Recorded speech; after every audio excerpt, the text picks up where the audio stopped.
first assignment as a pastor was in Rock Hill, South Carolina. Wonderful church, and loved being there, just great people. We were doing a little bit of remodeling while I was there, and we had a gentleman there that's what he did for a living. He remodeled houses.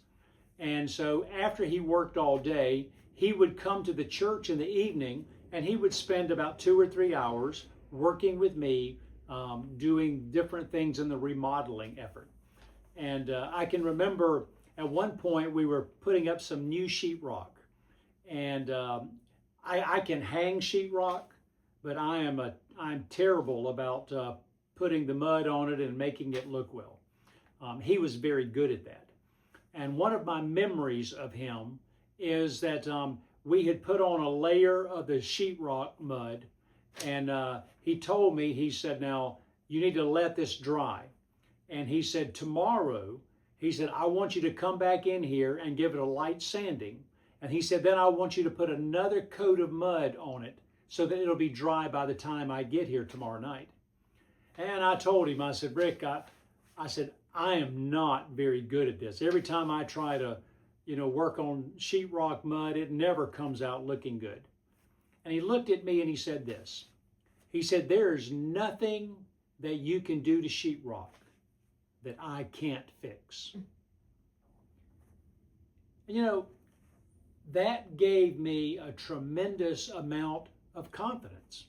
I realized he's already told me I can't do anything he can't fix, so I can't mess this up. So I can go in here, I can give it my very best, I can work at it, and then however I messed up, he'll be able to fix it tonight.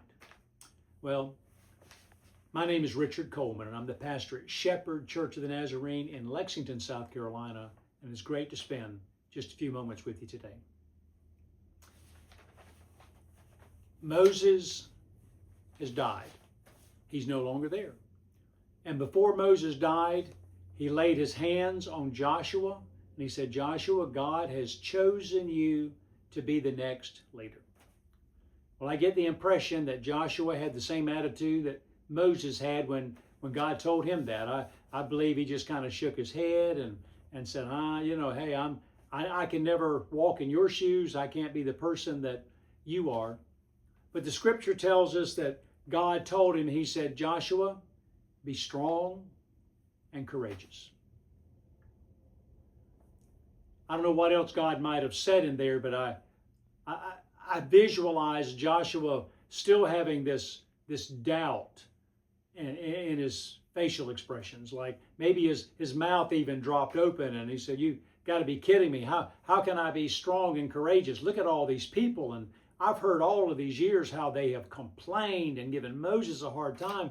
I don't know how in the world Moses stood up to that. You can't expect me. And then God spoke again. And he said, Joshua, be strong and be very courageous. God added a little bit of emphasis to it. But God didn't leave it there. God then told him what he could do to be able to accomplish this task. He said, Joshua, he said, I've given these people the instructions about how to live their life, about how to put God first above everything else, about how to love your neighbor as much as you love yourself. He said, Joshua, I've given you all of these guidelines and these people these guidelines. He said, if you will go by my guidelines, he said, I will bless you and make you into a great leader that these people will respect. Now think about that and the fact that with all the concerns that Joshua had, God was saying, I'm not just throwing you out there all by yourself. I've given you some guidelines. God has still given us those same guidelines.